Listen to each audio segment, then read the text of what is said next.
All right, we got with us Coach Hayne Brandt. Coach, congratulations on victory, big region win that you needed. Go 1-1 in the region now, and 8-7.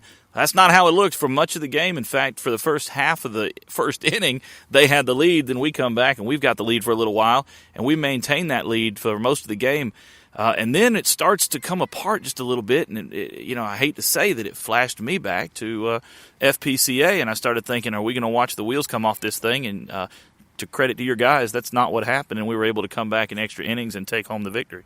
Yeah, I tell you what, Chester, we really did a good job of continuing to fight. Like you said, we were up most of the game. They take the lead in the fifth or sixth inning. I think it was the fifth.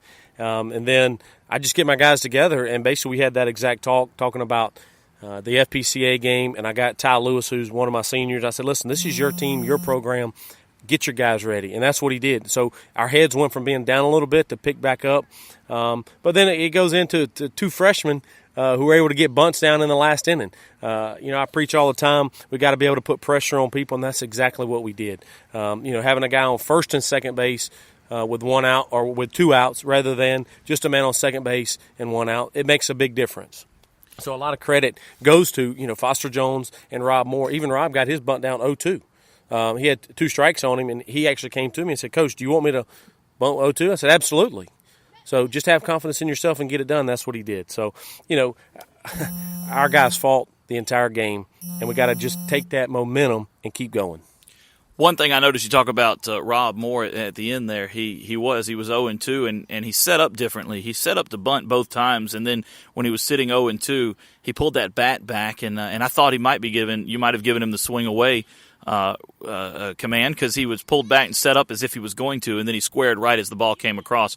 Executed it very well. Yeah, he did. I'm just glad that the guy I thought they had a pick play on because they rushed in hard behind my guy at second base, and he was working back to the bag. Luckily, Rob was able to get a good enough bunt down even to where they couldn't even throw my guy out at third base. So, hat goes off to Rob for being able to get that bunt down.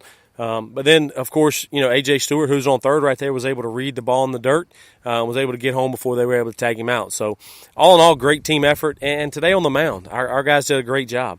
Zach Pendergrass did a great job starting the game. He's a lefty that's got control. He can throw 3 pitches for strikes. Then Alex Matthews comes in and had one bad inning. But other than that, he did a great job on the mound. He only threw 65 pitches in 3 or 4 innings that he threw. Coach, coming up on Thursday, Twiggs Academy. What do you know about Twiggs? I know in the last few years they've been kind of down. What do we know about them this year? They do have one good arm. Wyatt is his last name, but he's a great pitcher. If he's locating, he's tough to beat. I believe he threw against us last year one time. If he's throwing strikes, they're very tough. But hopefully we'll be able to do like we did today and put pressure on their defense. If we can do those things, and we're going to start stealing some more bases. We've got some speed on this team, as well as some slow guys. But I tell you, at the top of the order, we're pretty quick. So we're going to start moving some guys up by stealing some bags.